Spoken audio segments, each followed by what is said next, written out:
Hi everybody, this is Fred Govea on Spirit Reflections, and this is part of our 81 episode exploration on the book The Tao of Leadership by John Heider, a modern adaptation of the ancient Chinese text Tao Te Ching, written by Lao Tzu over 500 years BC.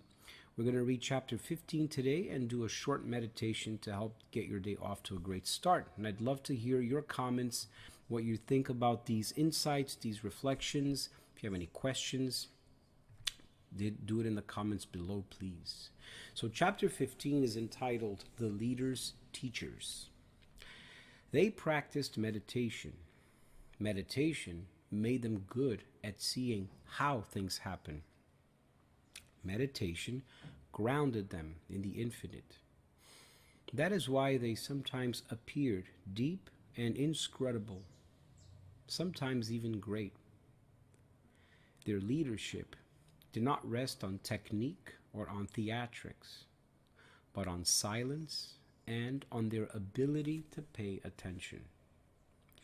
They moved with grace and awareness, and they were able to negotiate complex situations safely. They were considerate. They did no injury. They were courteous and quiet, like guests.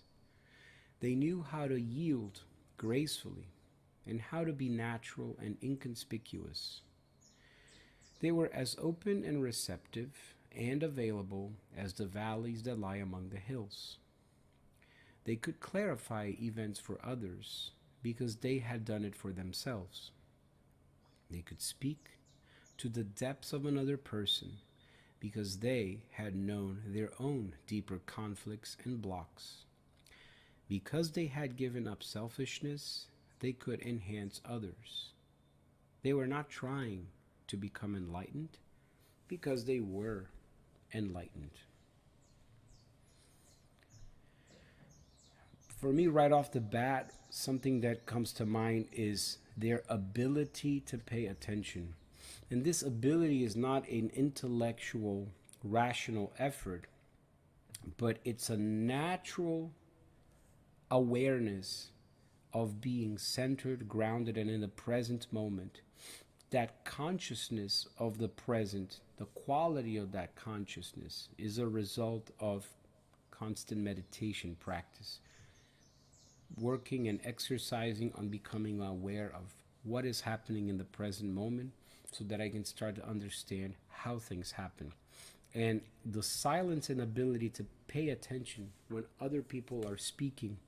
There's a quote that is very beautiful related to listening, which goes like this: most people listen with the intent to respond. Very few people listen with the intent to understand.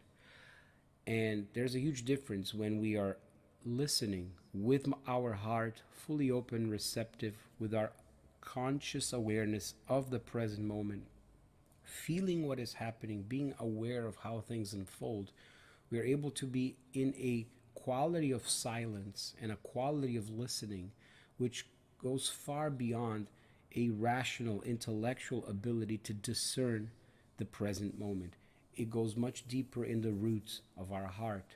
And it's like the valley that's available, that's below, that's open, that's receptive, and that's very gracious and generous in the listening. Ability to clarify events for others because they had done it for themselves. So it's that empathy that becomes much more powerful when we ourselves have been in the person's shoes, have felt their pain, have suffered what they're suffering, and are therefore able to empathize much more with their struggle and be of service to listen to them, to help clarify things for them, to build that bridge of empathy that allows for trust to happen and for an inner state of peaceful healing to occur. This is the leader's teachers. Also, something that really comes up is like guests. We treat this world that we live in as if we were guests. We politely enter it and we want to leave it better than how we found it.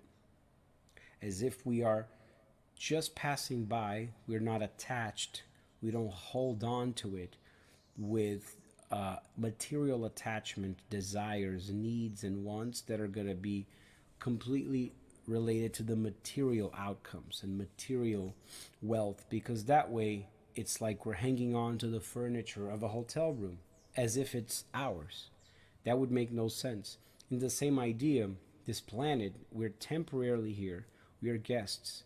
And so we pass by it, we go through it, we leave our mark, we let our light shine, we help others, we clarify ourselves in the process. But the whole time, this inner attitude of being guests allows us to be detached and not so preoccupied, not so reactive and emotionally driven by the things that are happening in our surroundings. We're able to maintain that inner silence, maintain that inner state of concentration, so that we can constantly feel what's happening and understand how things happen, and in the process be able to shed light on events for ourselves and for others.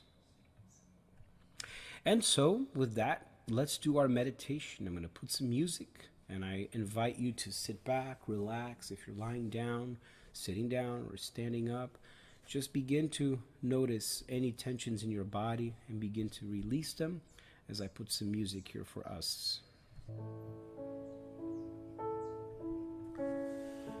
So let's focus all our attention in the present moment, feeling the serenity, experiencing the air entering our nose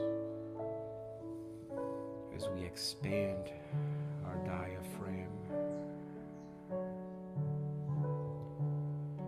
and we let go of our worries, of our doubts, of our fears, of the anxieties, the unresolved conflicts.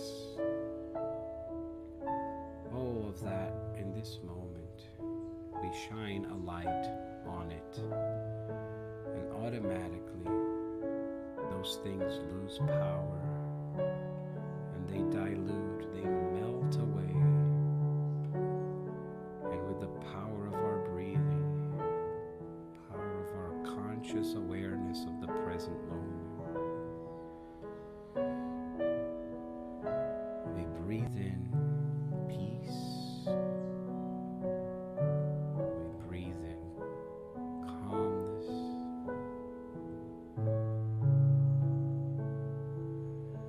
and we let go as we breathe out.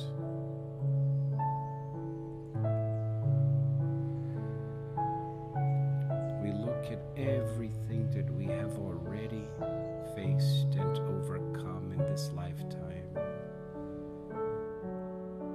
We see how mighty, powerful, strong, and helpful we were in being able to face and overcome our challenges. How we pulled through so many things that at the time we thought were insurmountable, which at the time we may have thought there is no way out. How am I gonna face this? How am I gonna solve this? And yet, time and time again, we pulled through.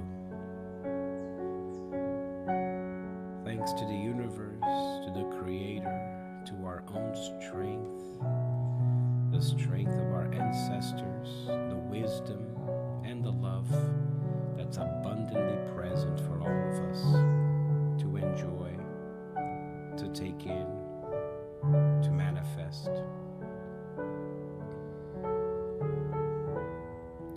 So as we relax, as we achieve stillness,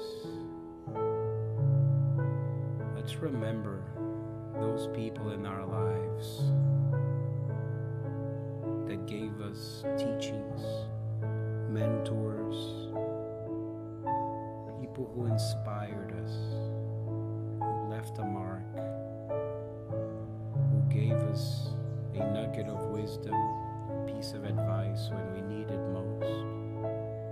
And let's smile at them now with gratitude, thanking them for having passed by our lives when we needed the most. And we commit ourselves now to being of service in the same way that they were for us. We commit ourselves to being those same sources of wisdom, service, help, empathy, comfort, inspiration to other people. And we ask the universe that we may be placed in situations, events, and interactions that can awaken in us that desire to be of service in a peaceful, kind way, so that we may be receptive, open, yielding, and help clarify conflicts for people the way we have been helped in the past.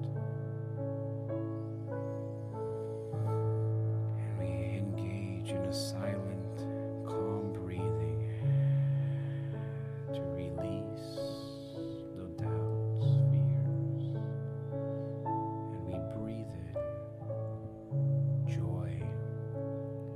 We breathe in renewed certainty that we're going to be victorious and overcome everything with joy, wisdom, gratitude, and peace in our hearts.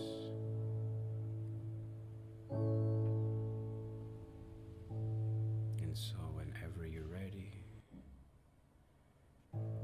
relax, open your eyes, move your body around a little bit.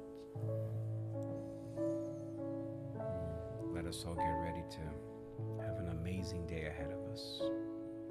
Wish you a great rest of your day.